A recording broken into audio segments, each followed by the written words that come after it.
Bismillahirrahmanirrahim. Rabbi shrah li sadri wa yassir li amri wahlul 'uqdatam min lisani yafqahu qawli. Allahumma shalli wa sallim ala habibika Mustafaka Muhammadin wa ala alihi wa sahbihi asma'in. Nama ba'du. Ingkang sangat kula hormati Kiai Haji Rasyid bin Abdul Ubab bin Maimun Zubair. Seteng mriki wonten kanca-kanca alumni, wonten Kiai Manan, wonten Kiai Sulhan, wonten Pak Sukron, Pak Mukhlisin, sedanten Kiai Abdul Jalil, Kiai Muslihan, wonten Gus Sobah, sedanten ingkang kula hormati. Ini mboten niat diskriminasi, tapi niki prioritas santri sarang. Nanti kula ngaji serius 20 menit. Niki kula seneng jejer Pak sinten Sukron deh. Niki Haji Nerian sareng Mbah Mun. Dia alumni yang pernah menyombongi Mbah Mun. Pertama beliau rawuh haji dolan tengen kula. Gus, Mbah Mun mbek kula jebule terkenal kula teng Mekah niku. Kok saged? Karena tiap wong Mekah ketemu kancane Sukron.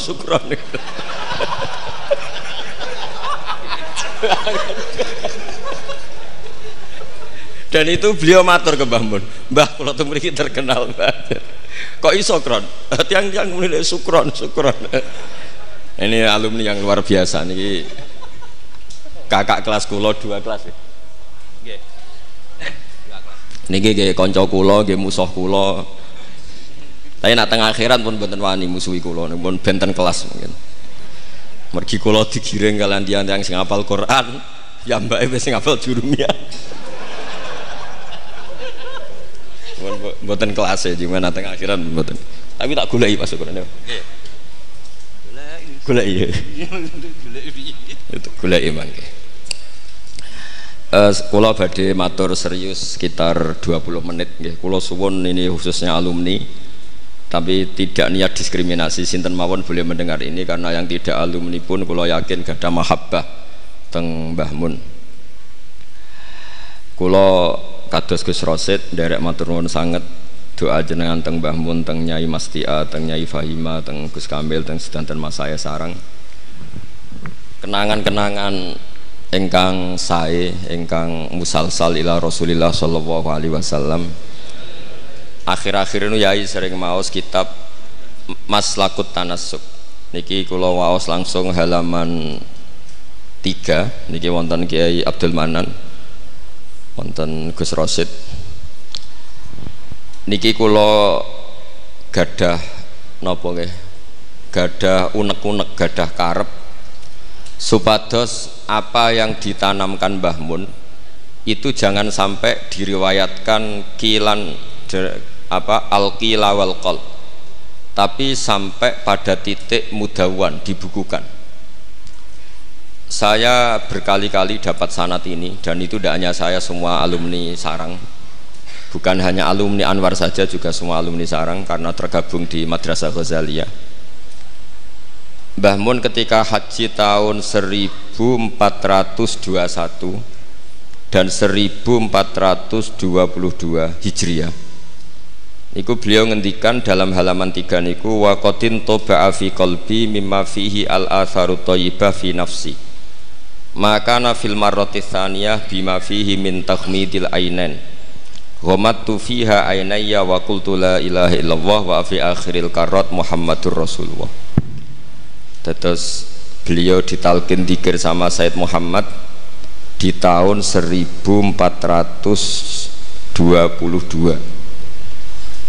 Kemudian kitab ini dikarang, kula balen malih, kitab ini dikarang, beliau hanya punya harapan, dan itu dikarang tahun 1422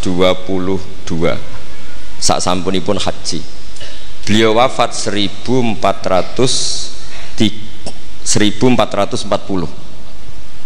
Dados terpaut pinten tahun niku? 8 tahun nggih.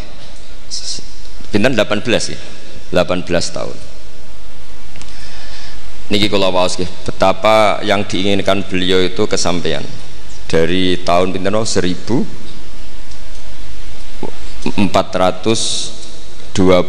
sama 21 ya, sama 22, terus beliau wafat 1440, terpaut pinten 18 ya, 18 tahun. Beliau ngendikan kula maknani nggih. Meniki yang sakral 20 menit. Asal Maulal Karim teng halaman 17. Saya tadi hanya sengaja bawa 7 itu angka kesayangan Mbah Mun juga karena ngikuti Quran dan hadis selalu pakai simbol angka 7. Asal Maulal Karim. Asa menawa-menawa sapa al Maulal Karim, Allah zat sing lomo iku ayasma'a, menawa-menawa ayasma'a yen to ngumpulna sapa Allah taala, yen to ngumpulna sapa Allah taala nafsi ma'a hamalatil ilm. Di saya ngarang ini semoga Allah mengumpulkan saya kata Mbah Mun ma'a hamalatil ilmi sertane wong-wong sing gawa ilmu min ulama'i hadhil ummah. Saking ulama'i hadhil ummah. Wabil akhosilan klan khusus ulama ahlil bait atau ulama ahlil baiti ayat ma'a nafsi ma'a ulama ahlil bait. Jadi keinginan beliau saya ngikuti talqin ini, saya mengarang sanad ini, saya mengijazahkan sanad ini. Jadi memang beliau menulis itu 3 kali, mengabadikan, mengijazahkan talqinu dzikri, kemudian berharap itu manfaat. Dan keinginan beliau, saya ingin kumpul ulama hadhil ummah wabil akhos ulama ahlil bait, yaitu ulama-ulama ahli bait Rasulullah sallallahu alaihi wasallam alladzina rupane wong akeh khassa kang nertemtokno hum alladzina sapa Allah wa taala bi khassa iso kelan pira-pira kekhususan la ya'lamu kang ora mirsani azamataha ing keutamaane khassa sapa illallah taala sapa Allah taala. Dados keinginan beliau 18 tahun yang lalu itu tercapai juga tidak sekedar maknawiyah saja tapi secara jusmaniyah. Kalau secara maknawiyah tentu Mbah Mun itu sangat dekat dengan ulama ahlil bait maupun yang tidak ahlil bait, yaitu ngurmat santri, nasrul ilmi, tarbiyah dan seterusnya. Tapi Allah nuruti beliau tidak sekedar maknawiyah sampai secara apa? Jusmaniyah. Karena makam beliau itu di Ma'lah bukan sekedar Ma'lah tapi benar-benar Ma'lah yang dekat Sayyidah Khadijah. Agak ke bawah ada Sayyid Muhammad, Sayyid Alawi, Sayyid Abbas, agak bawahnya lagi Syekh Nawawi Banten, terus agak samping ke kanan kalau dari arah Masjid Haram itu di situ ada Dorih atau makamnya Syekhina Kiai Haji Maimun Zubair. Jadi jam'unya itu jam'un rohaniyatan wa jam'un apa jusmaniyatan. Jadi ini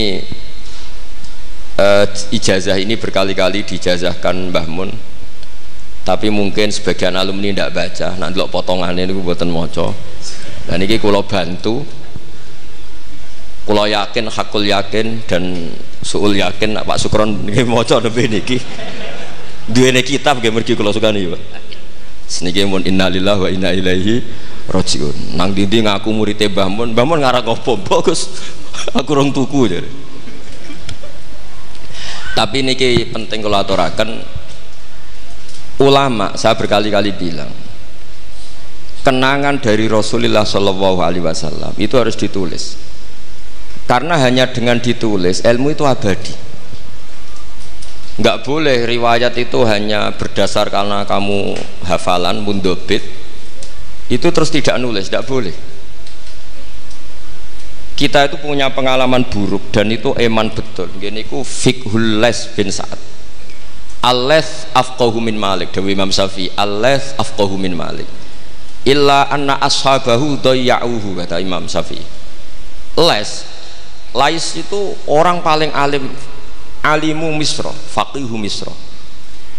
Itu kalau debat sama Imam Malik itu berjilid-jilid.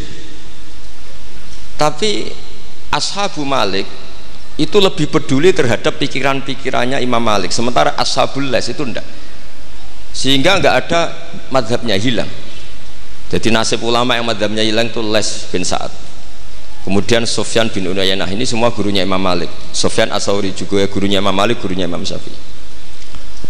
Nanti nasibnya Mbah Mun kalau tidak ada yang mentadwin, membukukan, akan seperti itu.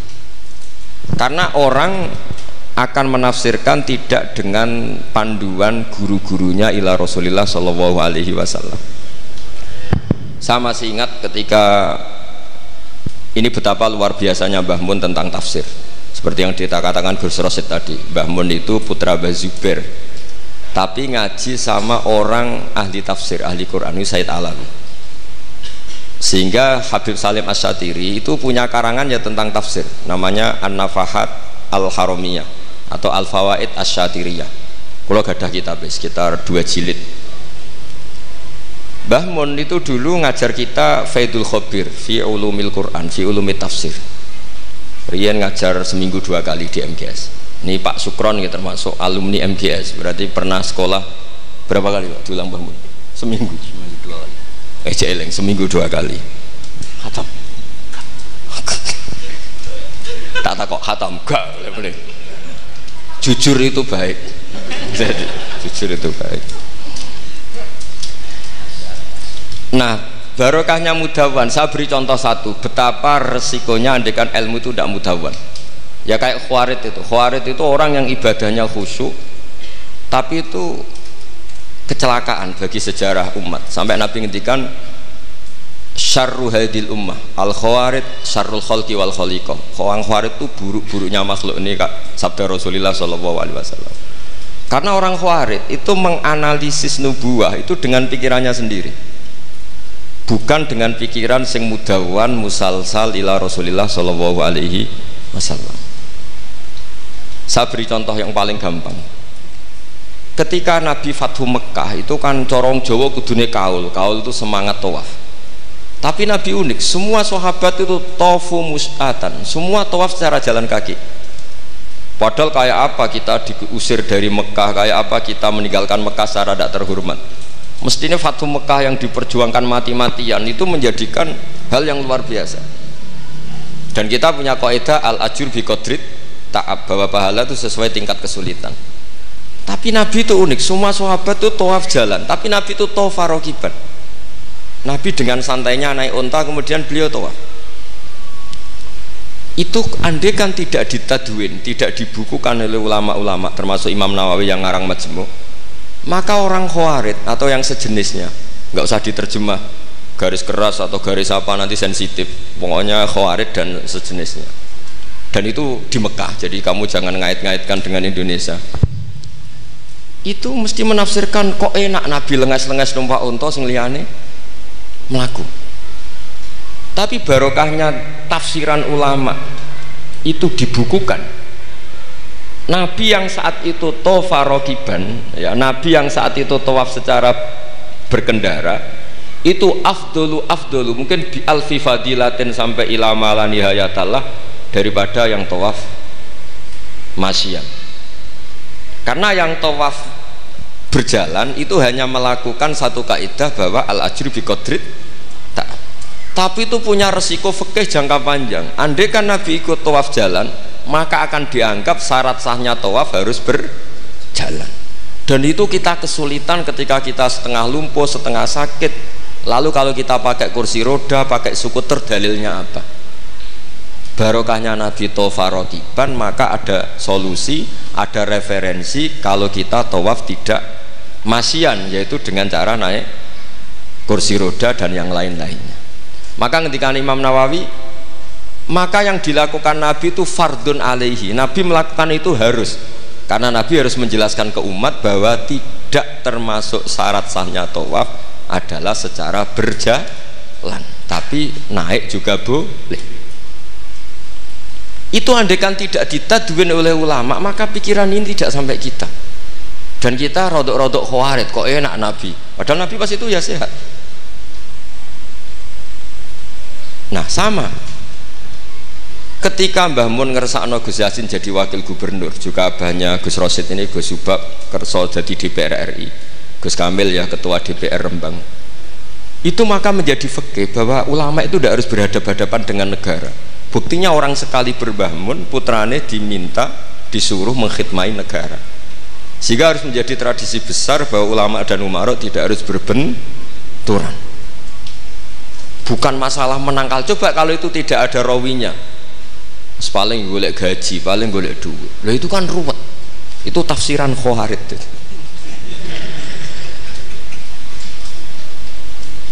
Jadi Loh, saya itu punya sanad mutasil, saya berkali-kali ketemu abahnya Gus Rosid, beliau juga guru saya, Gus Subab, semuanya. Itu ketika beliau menolak, itu Mbah Mun maksa. Gus Kamil dulu pertama disuruh jadi DPR, ya menolak, sampai pernah transit di dalam saya di Jogja itu 3 hari. Dan Mbah Mun akhirnya sampai duka, harus mau. Tapi lama-lama kita tahu bahwa beliau ingin menyelamatkan Indonesia, bahwa Indonesia nggak perlu dipertentangkan antara ulama dan Umar. Nah, itu harus terus, karena kalau kita ingin versi tertentu pasti Indonesia itu chaos itu ya chaos lah, huru hara. Kalau huru hara terjadi safkut dima, pengaliran darah, yang dosa kita. Makanya Mbah Mun sering cerita ke kita, saya tidak pernah bilang saya ke kita, semua santrinya levelnya sama, karena sama-sama dengar, bedanya lali beeling gitu, ambek paham sama tidak paham itu. Sebetulnya saya ingin bilang saya, karena saya berkali-kali khosoni bidzalika syekhuna, tapi kita semua sama lah, sama-sama mutawatir sama. Fiqhus siyasah atau fiqhul imamah atau fiqhul khilafah, terserahlah bahasa sampeyan, itu juga harus diwariskan. Sehingga dulu sampean tak ceritani, dulu yang semi-semi khawarij itu ya sudah banyak. Wah, Nabi itu harus ngomong akhirat terus, masa Nabi jabat? Oke, dari segi jabatan itu duniawi, kesannya buruk karena jabatan itu duniawi. Tapi kalau dibalik, atardo ayyaku nasolihu tahta yadidz zalim. Kue ridho kalau orang-orang yang nggak sholat, nggak cewek, nggak istinja, mimpin wong soleh. Jadi harus dibalik, harus membolehkan orang soleh yang mimpin orang dolim, jangan dibalik. Wong soleh pokoknya yang masjid kabeh, wiridan kabeh, dipimpin wong dolim hanya karena kamu mengharamkan politik.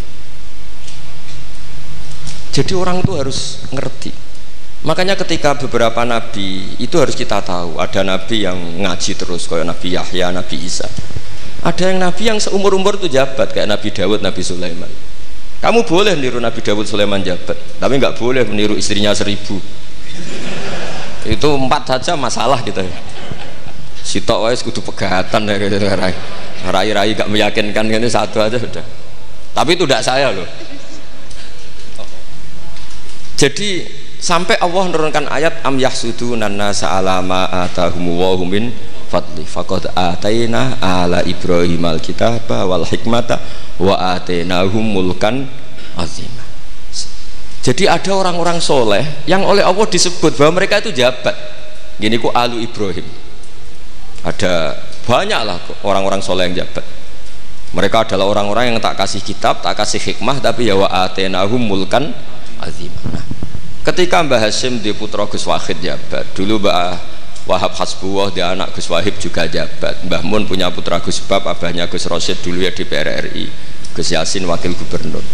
Ini kita sebagai muridnya Mbah Mun bukan melihat urusan jabatan, urusan bahwa kita ikut berbakti sama negara. Makanya ketika Mbah Mun kapundhut hari Selasa tanggal 5 Dzulhijjah, itu saya masih ingat betul. Ketika itu saya di dalam, ada Gus Subab, ada Gus Naji, ada Gus Kamil, ada semua lah. Itu mereka itu kelihatan apa ya, masih nggak sadar kalau abahnya wafat. Kelihatan seneng. Senengnya itu karena mereka menyaksikan betapa yang diinginkan Mbah Mun itu kesampaian. Beliau-beliau ini cerita, Mbah Mun itu cerita gini, Cung, aku nak mati Jumat berarti aku wali, nak mati Selasa aku ya wong alim. Jadi berarti beliau itu milih jadi orang alim. Jadi dia rileks. Terus ada beberapa apa ya, uang lah atau apalah, kata beliau sama Gus Subab, bilang ke Gus Subab, bab jika aku nak teko balekno, nak ra teko bagi ning anak-anak. Jadi semua dipersiapkan. Sebegitu mudah beliau melihat kematian, melihat kapundhut, melihat seringan itu. Karena kerinduan seorang wali atau orang soleh kepada Allah itu rindu sekali. Dan ini kita harus punya riwayat, dan itu menjadi fikih besar. Nggak boleh kamu pakai fikih khawarij. Kiai kok jabat, kiai kok kedonyan. Misalnya ono kiai wong soleh ora oleh kedonyan, terus saiki wong salat buruwe wong ra salat, kowe rido? Wong salat buruwe wong ora salat, mergo sing salat mbok kon melarat. Jadi nak fikih aja fikih khawarij. Fikih sing bener maca majmu', nek ra iso maca jerone maca judule. Ya tenan enak. Mungkin Pak Tony Pak Sukron nih, karena dia di Mekah lebih terkenal ketimbang Mbah Mun katanya. Itu Mbah Mun sampai tertawa-tawa. Mbah jebule jenengan mriki terkenal kula. Kok iso kron? Lah niku tiyang tunggal dalam ini Sukron. Ya jadi Mbah Mun punya murid ya macam-macam. Ada yang kayak saya, ada yang kayak Pak Sukron. Makanya saya pertama datang, Sukron tikur, dereng enten. Celuk, nek agak teko gak gelem isi kok. Terus datang. Tadi bisi saya, Gus aku difoto, ada jejer-jejeran gak difoto. Terus saya bilang gini, saya itu kalau di mana-mana sering jejer wong putih, lagi ki jejer wong ireng. Semoga ini kafarohnya saya jejer wong putih-putih. Jadi saya teruskan lagi ya, harus selalu ada riwayat. Makanya saya alhamdulillah pernah diminta Gus Subab, itu ya guru saya, beliau baca manhajnya fikihnya Mbah Mun di acara kesekian harinya Mbah Mun wafat. Karena saya masih ingat betul ketika di Medina saya sering digandeng Mbah Mun. Hak Sholahuddin Al-Ayyubi nganti pintere ngono iku jarene mergo murid Imam Ghazali. Tapi jarene hak muridé putu murid. Terus saya bilang putu murid ya impun nate kula hitung nak murid mboten pas, mboten tok wektune. Yes putu murid. Karena saya pernah di masjidnya Sholahuddin Al-Ayyubi di mimbarnya. Itu futuhatnya itu sekitar 815. Jadi kalau tak hitung Imam Ghazali lahir 410, 450, wafat 505, kayaknya betul menangi. Oh ya, senang ngono putu murid. Itu beliau punya konsep mengalahkan pasukan salib. Itu yang dipakai itu kitab Ihya. Itu singkat cerita beliau nyuruh, "Jaiku golek ya." Tak cari. Ketemu terus tak tasihkan beliau, ya iku sing tak maksud ya iku. Itu Imam Ghazali begitu fasih cerita tentang penyusunan kekuatan. Dan itu logikanya sederhana sekali dari sesuatu yang jibillah, yang normal. Misalnya begini ya, al-insan abdul ihsan. Bahwa manusia itu pasti menjadi budaknya kebaikan. Hitung saja sekarang misalnya begini, kita jadi orang soleh, meditera karuan, gremengan sinis. Yang ini orang fasik, senyum, lomo, apian. Kira-kira orang netral itu kalau jagungan ke kamu apa ke sini? Yang lomo, yang nyaman kan? Sehingga orang boleh mengatakan ketika ngarang fikih, senyum itu sunat di karangan fikih. Tapi di aplikasi nyata tidak bisa. Bagaimana kalau ada orang netral, bisa soleh bisa fasik, sing fasik senyum, sing soleh merengut, sehingga yamilu orang yang netral ini ke yang fasik. Kamu bisa ngarang fikih kalau sodako itu sunat, karena itu sudah tidak wajib, karena yang wajib itu zakat. Kamu bisa ngarang fikih seperti itu. Tapi kalau dalam tadbiki tidak bisa. Misalnya saya orang soleh hidup di tengah kota, atau orang soleh hidup di pedalaman. Terus saya medit, mentang-mentang sudah zakat, nggak pernah sedekah.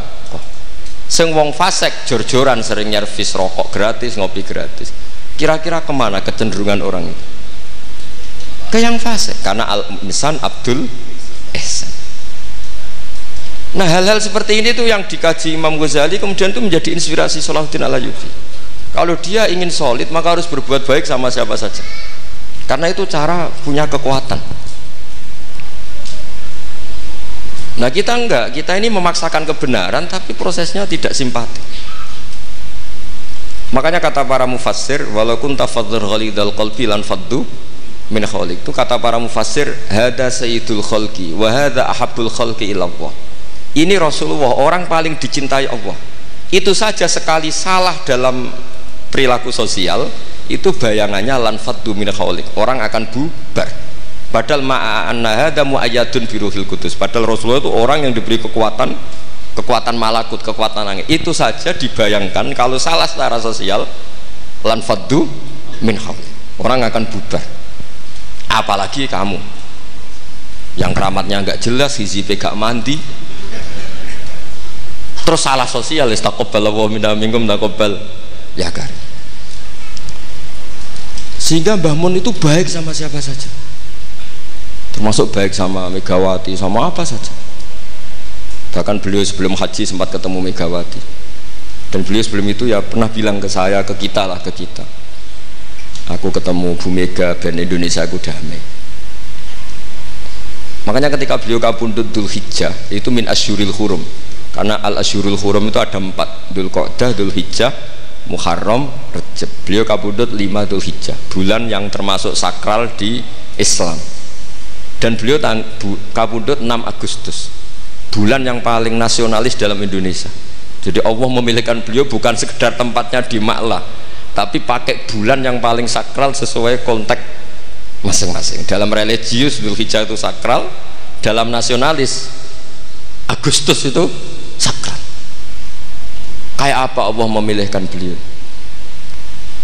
Makanya ini saya cerita ya, saya mungkin 10 menit lagi, sampean santai aja, ini nggak ganggu lama-lama supaya nggak ribet. Makanya diantara yang ditulis beliau tentang jabatan, tentang jabat, nah ini cerita saja. Beliau menulis feeling tau sekarang halaman 37. Nanti kalau yang nggak paham ngaji sama Pak Sukron, sudah tak ijazahi tadi. Kobil tuh jadi nanti yang nggak paham ya itu nanti kok jebolin apa? Kok jaluk deh kau oleh dijaluk ya sudah sah ya? Sah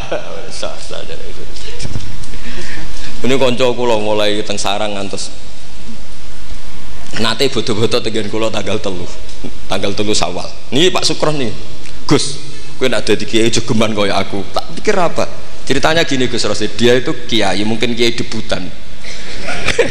Dia dengan santainya cerita, man soma Ramadan summa atba'ahu sittan min Syawal faka'annama somat daro kullah. Jadi puasa Ramadan kemudian puasa 6 hari Syawal, maka seakan-akan puasa setahun. Singkat itu ada orang lugu puasa tanggal 2 Syawal puasa. Soan Pak Sukron pas kiai ini rokok. Terus kata orang lugu tadi, getun Pak aku anut jenengan. Jebule jenengan gak poso. Saya bilang, lah opo ke dalil kono barang ulah opo? Dalil liyane ya kena. Tapi itu kearifan, menurut saya dia cerita itu kearifan. Maka ini warning ya, siapapun yang ngiyai jangan dalil sesuatu sing ra iso nglakoni.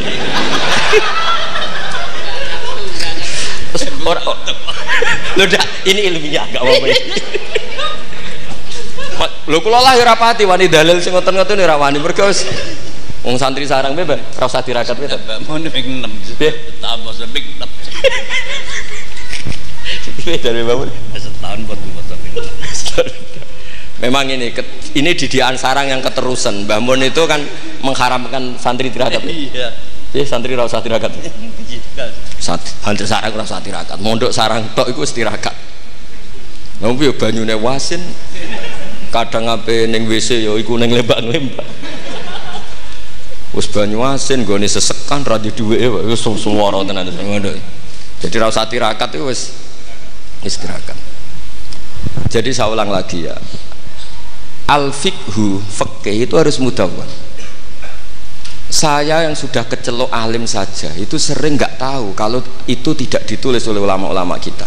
Kayak tadi, kenapa Nabi tofa rokiban, padahal Nabi juga yang mengajari al-ajru bi qadrit ta'ab. Andai kan Nabi tidak tofa rokiban, maka kita akan kesulitan nyari referensi bagaimana hukumnya tawaf pakai kursi roda. Barokahnya mudawwan dianalisis oleh Imam Nawawi dan seterusnya bahwa Nabi tofa rokiban adalah wajib bagi beliau untuk memberi pelajaran bahwa itu sah.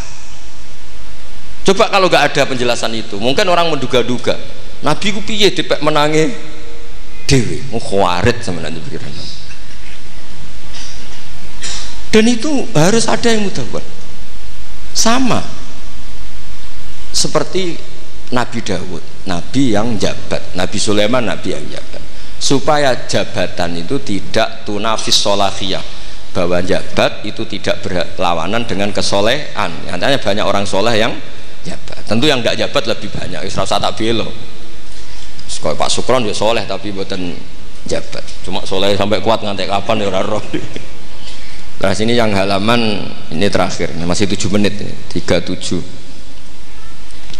Hada tsumma idza nazarna ilal adarisan. Kula waca bismillahirrahmanirrahim.